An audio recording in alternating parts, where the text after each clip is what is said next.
Prime Minister Mark Carney and U.S. President Donald Trump were in the same room for the first time yesterday since trade talks suddenly broke off last week.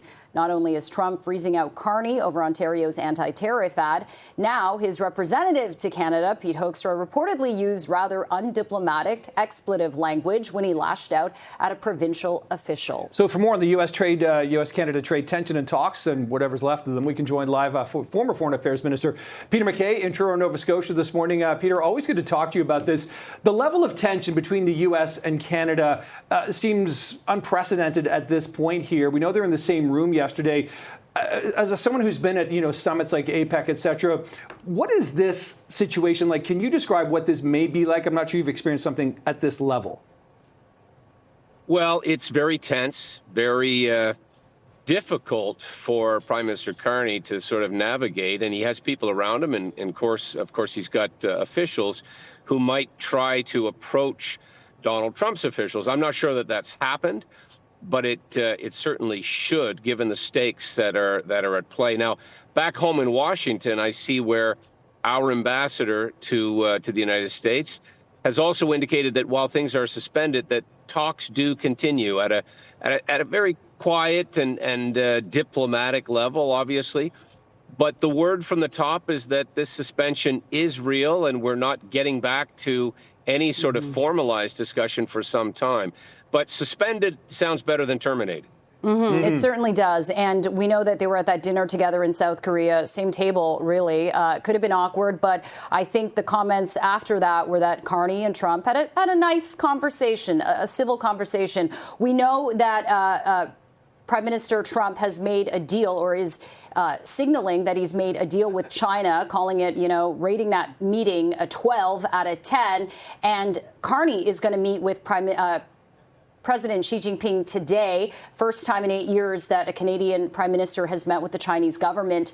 So what does this dynamic signal? The fact that Trump is, getting buddy-buddy with Xi Jinping and Prime Minister Carney is coming into this meeting with Xi.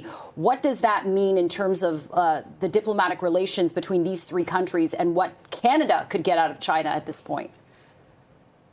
Well, it's a great question, Jennifer. We're sort of the meat in the sandwich here because Canada has also faced fallout from China in terms of the relationship and what that means for Canadian products, in particular grains and wheats and various products that we do send into the Chinese market.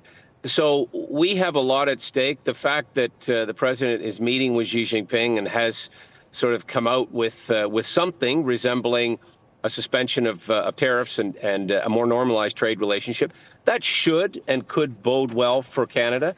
But time will tell. I mean, the stakes couldn't be higher. But I have to say this. If the choice is between getting back to the table with the United States or having a trading relationship with the United States, I'm picking the United States every single time just because of the proximity, the size of their market, the traditional relationship.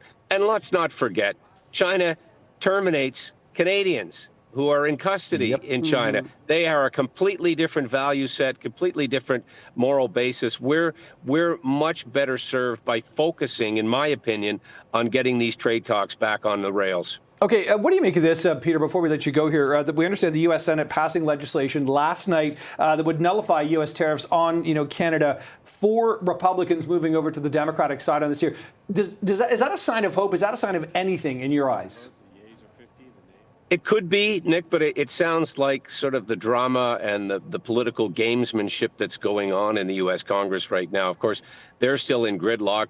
There's a lot of drama happening everywhere. Let's not forget what's going on between the premier and the U.S. ambassador. Hard to really sort through this, what it means in terms of actual normalized trade talks and the removal of tariffs.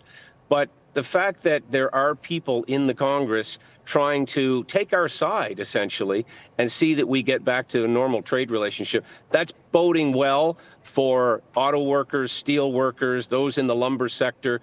Let's not forget who really have the most at stake here. And let's hope that we see some signals in the budget, too, the Canadian budget, that reflect that. Fingers crossed. Yeah, coming out next week. All right, that is former Foreign Affairs Minister Peter MacKay joining us live. Thank you so much for your time.